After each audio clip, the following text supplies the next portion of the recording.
Live from the MC.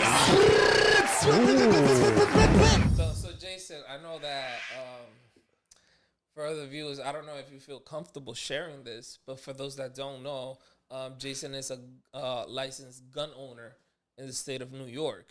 Yeah. And honestly, I didn't even think that was a thing. I thought like you had to own a business in order for you to like own a license, especially in the state of New York. Gotcha. It's very, very tough. They make it extremely. It was a thing I forgot. This was like years and years before 2020. All this stuff. I do affordable housing. It's a lot of paperwork. Okay, it's very tedious.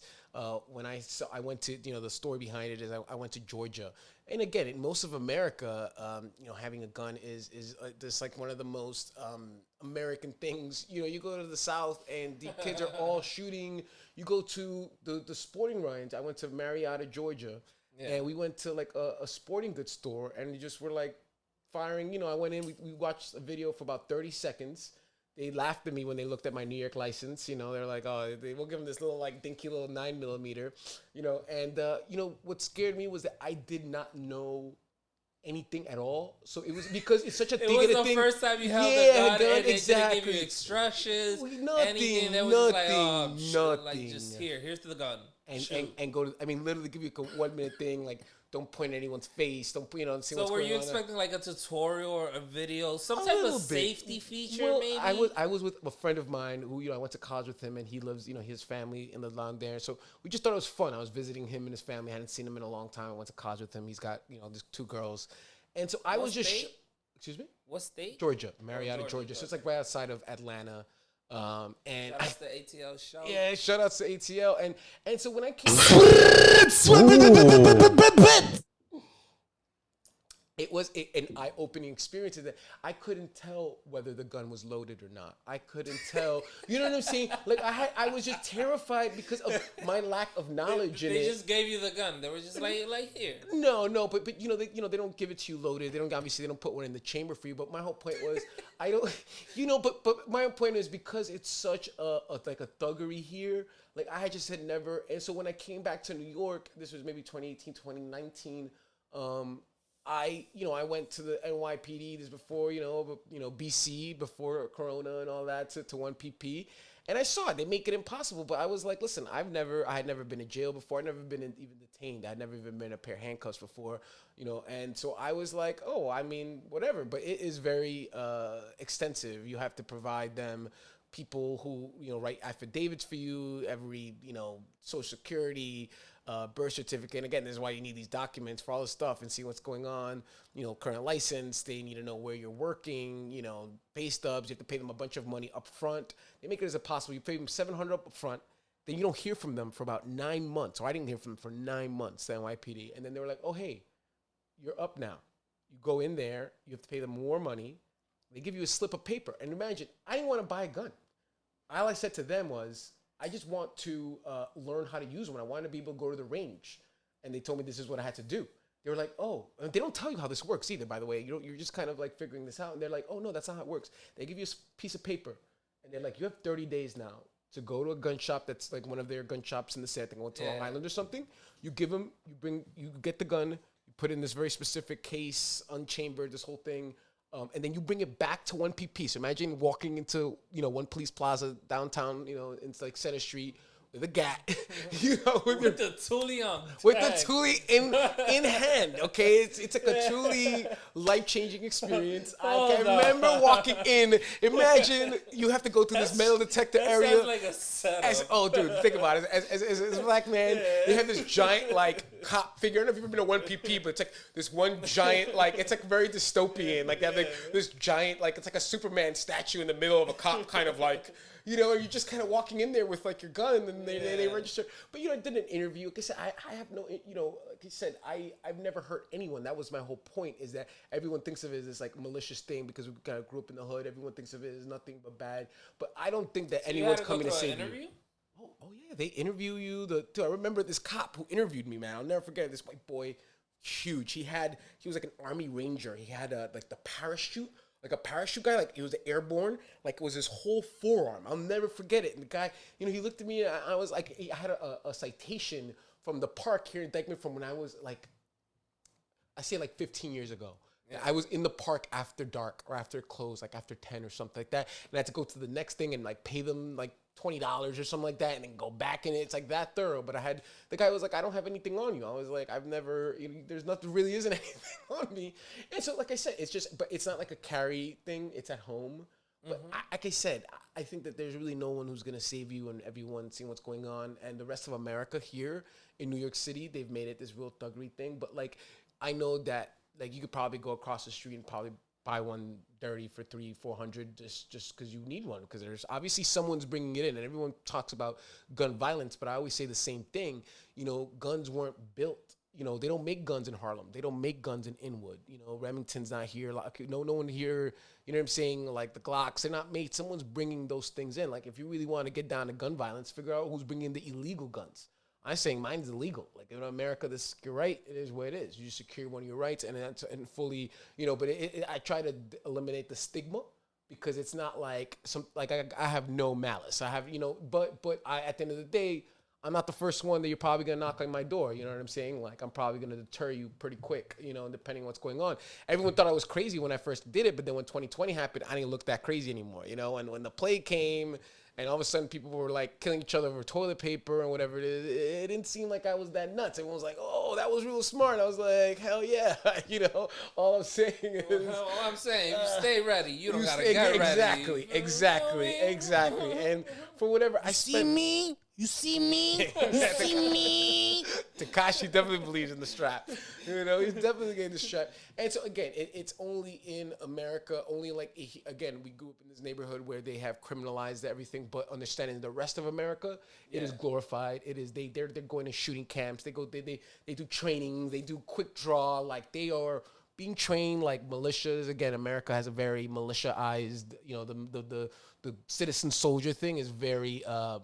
It's just part of America. Like, it's literally, they've been policing themselves, the slave patrols. That stuff is real, like that's even the Second Amendment. A lot of that was to protect, white people from like the black people they were bringing in. They were very afraid for a long time of revolts, and there were times where it was going on, and it literally, there's a slave act of I want to say 1740. This is off the top of the dome, but basically it made it where like it didn't. Like, you should read this thing. It's crazy. You talk about, again, people want to talk about like, oh, everything is dead. But, again, unless you were white in this country, your probably ancestry was discriminated like in writing.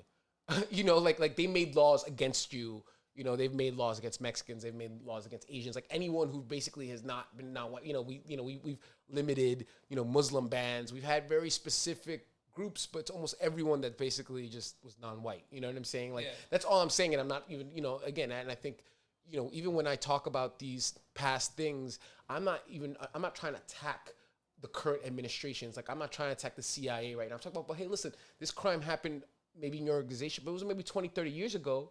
But I don't think that you should be able to absolve yourself. Like, it's not your fault, but like, if you just kind of ignore it, then it kind of then becomes a little bit more your fault. Like, but like, I get that, and I think there's a big difference between like the people and the government. You know what I'm saying? And people always like, oh, the Americans, and they think, but I was like, I got nothing to do with Biden. I got nothing to do with Trump. I didn't know Obama. I didn't know any of these people. I've never to say that these people even represent anything that has to do with me is so crazy, because like half the time they're even the person I voted for. It was, so we're just always been, and I mean, listen, and that's a historical thing. Like, you see what's going on, but the government and their past actions, or these bad actors, these politicians, these officials.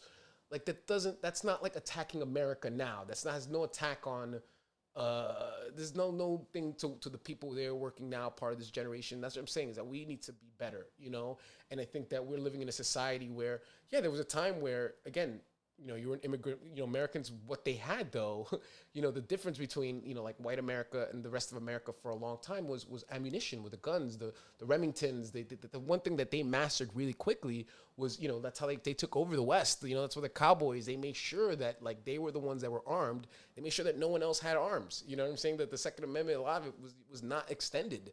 They talk about that a lot. I'm actually reading a book right now. I'm going to say it's called The Second. But talk about how it's been used against us. LaTooly changed the game.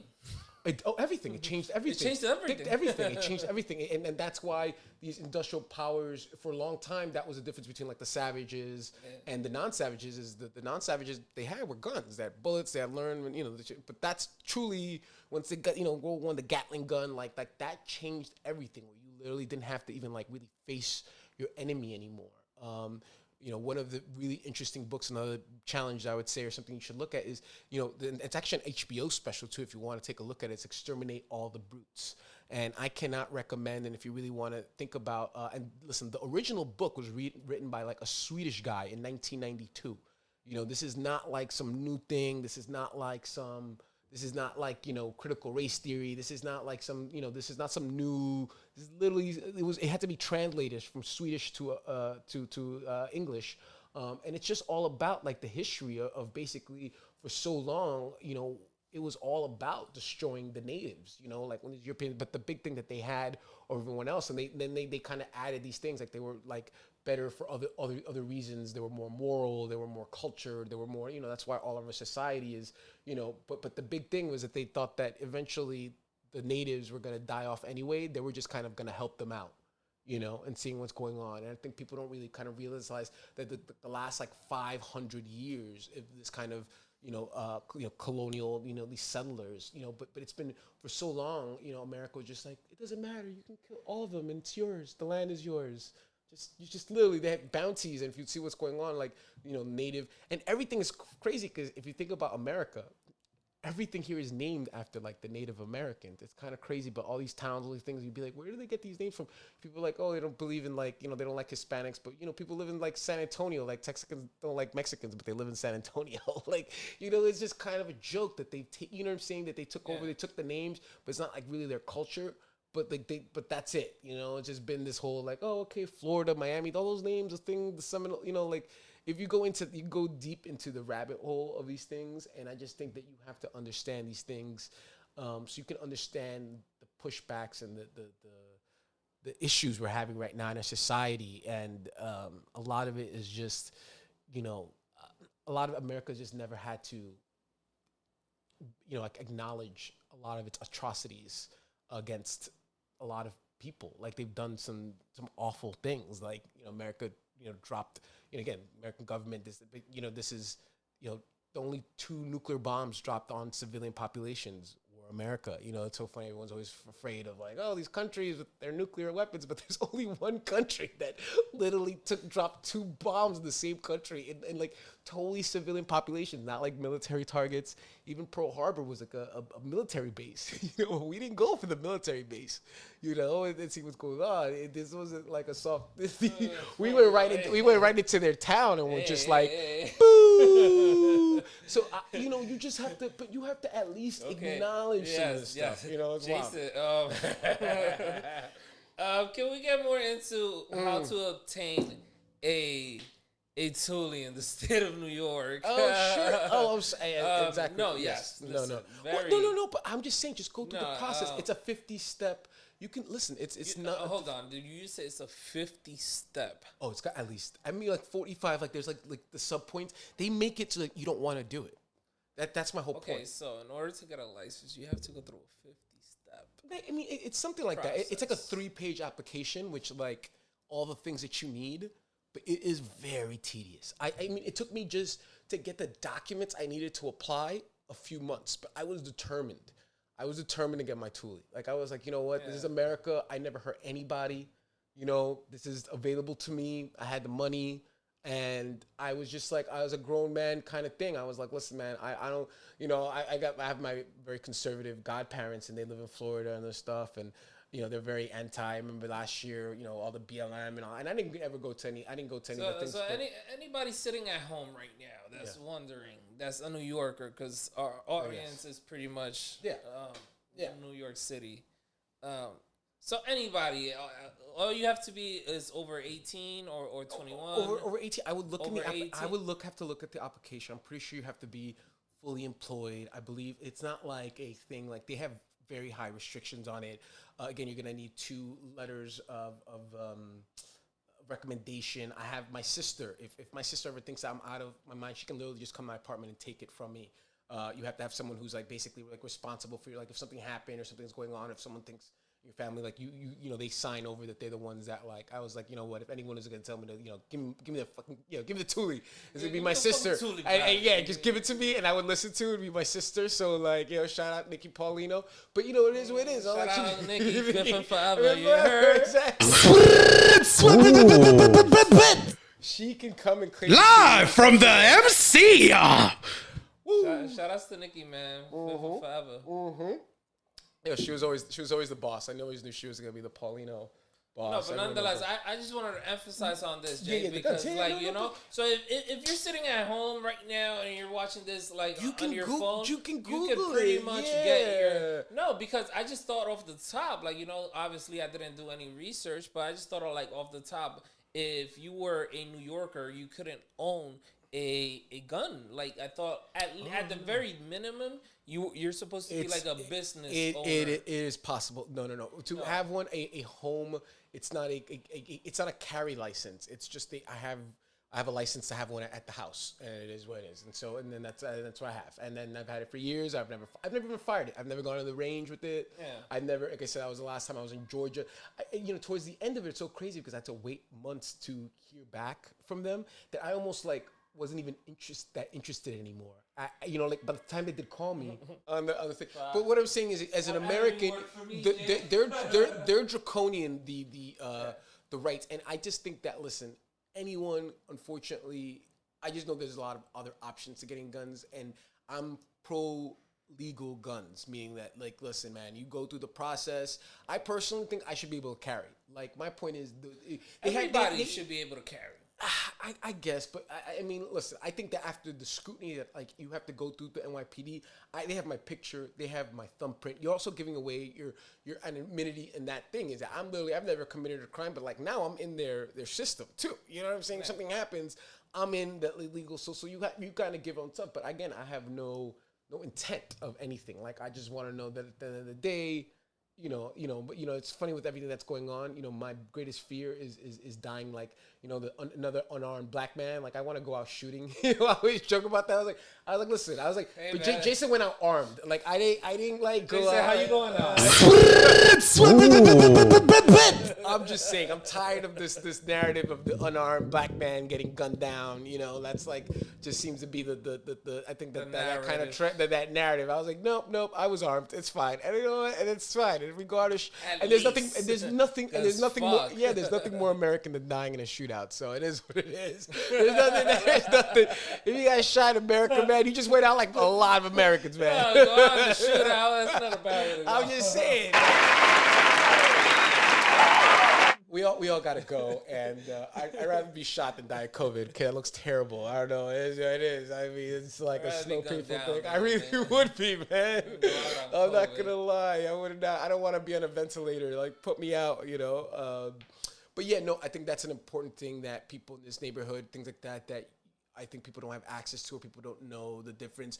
But you could have to be willing to deal with all of their things, which is tough. I work downtown, so I was, for a lot of the interviews, a lot of stuff. I remember sneaking out of work a couple of times. I even take a couple of days off because, I'm telling you, they make it as impossible as you can imagine to get one to deal with the NYPD. And I can't imagine what it's like now post-COVID. Like, I can't imagine going to 1PP right now trying to deal with this shit, like, with COVID and all this shit going on. I have no idea what that... I would not want to like start the process right now. I think again that was BC, so it was it might be even more difficult now. But understand is that the rest of America, man, they're stocking up. They're stocking up on their guns. They got you can't get like you could if you go in there, if you do ever eventually think, I would say get 2 sets of pictures because when you do come in, you can apply for the shotgun and rifle license there. And I just didn't want to like leave and come back. And the lady's funny because she's like an older black woman, and she was like kind of like proud of me for like good job, like good for coming and get you. She's like yeah, go get your pictures and I'll we'll process your things so you don't have to do your thing again. I was like nah, I just want my 9 and that's it. That's it. I just want the sidearm. I just want that's it. You don't get too crazy. Sneak one, but it's not like I said you can't walk around. But I'm just saying in this neighborhood, I don't know, like just this neighborhood, but in many neighborhoods, I'm just saying that sometimes the people who are armed, and that basically the people who are law abiding are not armed. but the people who are who are not, don't give a fuck about the police or anything that's got to do that. They're walking around, they're strapped up, and it's crazy that the people who go through all the legal roadblocks and the hoops and the whole thing are not allowed that. And as a matter of fact, the Supreme Court is looking over that case right now. Someone from New York sued so that they could, because it's draconian. Like, it's crazy that it's the same thing like me, who has their license who still can't like carry, and they're like, dude, like you just made me spend a year, like $2,000. I gave you my mother, my sister, affidavits, interviews, every document you could think of, original birth certificate, like you have to give them everything about you, and then you still can't really walk. You can't really have it. I think, like it should almost be like a retired cop, like in the city where you can always, all these people have it. You don't have to, you don't have to brand this shit. You don't have to thing, The only thing I always say about all these guns, the big thing is, I think the one X factor, especially like in Dyckman and Inwood, is alcohol. I feel like, some of the most dangerous dudes I've ever seen with Toolies out. And it's funny because I can almost spot it now, especially like the inner hip ones, whatever. You can see what's going on. Are like off-duty cops. They're always like on the strip and stuff. And some of them are, they're after a few drinks, they're like titty titty bang bang. They're like a little extra. You can see they're extra like. Those are the biggest cowboys. I mean, I'm just saying they're the dudes that you could tell. I'm like, yo, you see them, the real clean cut. They have just a little extra confidence. You're like, okay, those are cops, and they're all strapped, and they're just hanging out in Dyckman. And yeah, after a few hours at fucking Mama Sushi, getting drunk, they're out there, And I joke sometimes. I was with one of my friends. I think this is last summer, and there's one guy getting crazy, and my friend was like, yo, he was drinking. He's like, yo, this guy's, and I was like, don't even do it. That's definitely off-duty cop. I can tell you right now, looking at him. Yeah. They're the ones, because they know they're the ones who can, they can brand shit. They have it no matter what. They can at least, they, you have it. But I was laughing because I didn't say anything because it was, again, I forgot which, we were one of these little things on the strip. And, my friend was like, yo, they're getting loud. And they were like laughing over at us. So one of them was, he was real drunk. But there was this other table of girls next to us. We were just sitting there, whatever. So after the guys left, like all the other cops left. I don't know. Again, I can't confirm, but this guy definitely was. And they were embarrassed. I think one of them was embarrassed by this one who got really, really drunk. And I'm just saying it was just alcohol. He was just kind of feeling himself. And so when they left, I asked the girls. I was like, those were cops, weren't they?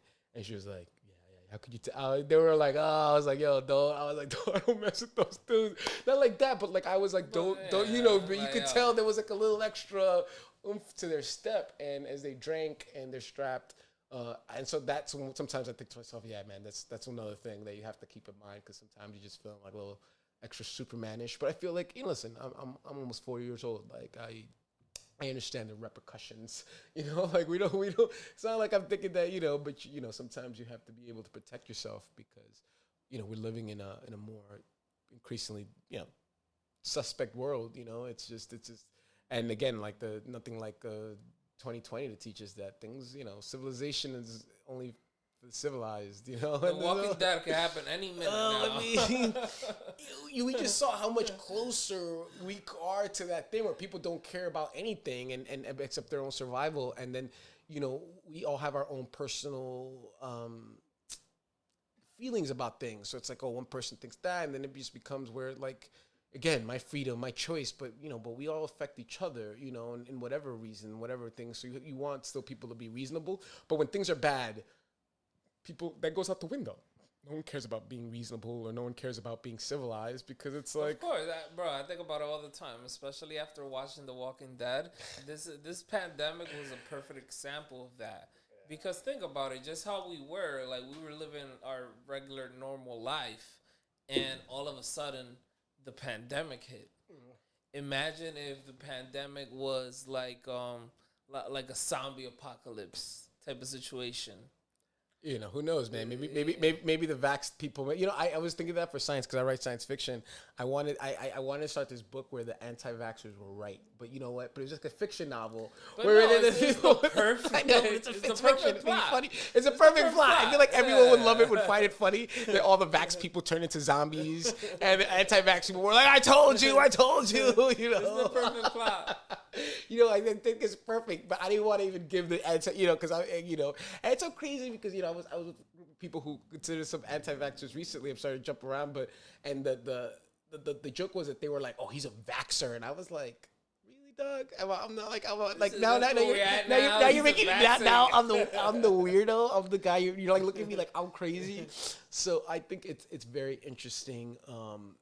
All the topics. So yeah, protect yourself at all times. Like I said, I don't know. I got all my shots, whether it's my Glock or my whatever it is. I think you just have to be able to, like. You getting the booster? I definitely am gonna get the booster. Yes, 100%. It's like 8 months, whatever it is. See what's going on in the 6 months. That thing is like the simplest, tiny. Like I've never I don't know the last time I got a vacuna, whatever it is. I was a kid, whatever it is. But it is like this thing. It's like. And like it is like the lightest tap. Like you've seen videos of people, and they're like, oh, that was it. It is literally like someone going like this. And like the first time I remember I worked out before it. Oh no, I'm definitely going to because listen, we're still living in this place where it's like 50% people didn't get it, and I'm just saying like it's a personal thing for me. Like why not? You know what I'm saying? We live in America. That's the casual supremacy. We got the we got the good stuff. We got the good meds, man. Casual supremacy. Exactly, and we're part of it. We're part of that game, man. We're still part of that upper. We're so lucky to be Americans. We have first access to all this stuff, man. People are coming in from around the world, coming from DR. People coming in just to get their vax, and it's different, and so it's so crazy that the rates here are so high because there's just so many of these pockets. But again, that's one of those things people want to debate, but the numbers are in, man. It is what it is. But the protection mostly for the person of not, being hospitalized or having to die. Like, that's why I don't tell anyone, you can do whatever you want. Like, my whole point is I'm someone who's vaxxed, but, like, I don't have anything to do with mandates or any of this stuff. And I'm telling you, it's not about health or that they even care about your health. They just don't, they just don't want to be sued. This is all about liability. That's what's crazy about America is they do not give a shit about your health. I mean, maybe they do to a certain point, but again, as a collective, I think, again, it does tax, the hospitals, the ICUs, the things that are happening right now. We're having an issue where we just don't, people are dying of regular things because they can't get an ICU bed because there's so many people, on oxygen. It's just not something that, even though we're tired of talking about COVID, unfortunately, COVID is not tired of us yet. And because of our like half-assed kind of approach to it, it just shows what the numbers are right now. I'm just saying that. Whatever way you want to look at it, I think it's affected everybody. You don't think New York's been doing pretty good? Yeah, because it has a pretty high. We were one of those people who embraced it, for the most part. And I do think, like, again, the pockets of areas that people was going on. I don't know. Again, you don't know what the IU is. As the New York is probably one of the, compared to like the South right now, Arkansas, Tennessee, Florida, Texas, Missouri, like some of those older, like those belts, they got really, a lot of that Trump country became very anti-vax and they're learning the hard way. A lot of those, these people who are on radio, a lot of these conservative anti-vaxxers, a lot of them, they're all dying. In August, I think 4 or 5 of them died. Like, hosts who were very big anti-vaxxers said they would never get it. And then you see every day, on my Twitter, I'm always putting up people who are just like, you know what, I was totally against it. And then my husband died. Then I'm in the hospital. Then I'm in ICU. Then I'm in a ventilator. You're seeing all these stories over and over and over again. People who just think that like, oh, I'm healthy. I'm young. It's not going to affect me. Only 1% of the people who get COVID, die. People make all these things. I saw this one that I posted. This woman who said that because she had O positive blood, all these, again, this misinformation that I feel like there's no way that someone else is not influencing some of the misinformation. And then you're seeing it, a lot of this like Facebook, all these people who are telling you to do the research. I'm like, you mean Google? Like, I'm not a doctor, like I don't argue with the dude who fixes my car. I don't argue with the dude who fixes the airplane. I don't argue with the dude who fixes the elevator. I don't ever think that there are just certain things in this life that are above our pay grade, are above our understanding. And we have to be humble enough to accept the things that just, you know what I'm saying? This is not like I should not be commenting on this. We're seeing what's going on in Texas with these abortion laws. And you're like, some things are just like, as a man, you really should not be, making laws against, women's bodies. It's the same thing. It's like all these things that, again, they just have a very selective way of how they carve it up. It's like gerrymandering, like it's just very easily to protect certain interests. And so we just live in this country where we're gonna have to just stay aware and stay awake because a lot of things are happening. I think you just can be smart and not try to overreact. And like I said, I feel very lucky to be part of the casual supremacy, to be part of America, to be part of all this. But I want to be aware. I want to be smarter. I want to survive. Ooh, Live from the MC. Oh. We gotta do the best. That's the only chance we got, man. Is to play this game like don't hate the player, you hate the game, but if you play to win, and I think we have to just that's what casual supremacy. That's what this hour is gonna be about. Is about how to do the best at winning, how to prepare yourself mentally, physically. Just every way you can, and to understand that things are important to you and how they connect to the past, and not even even with what I was saying about, Gary Webb, these things are within our lifetime, and how they've changed, our reality today. And I think that is, my mission for the Casual Supremacy Hour here with the Dyckman podcast.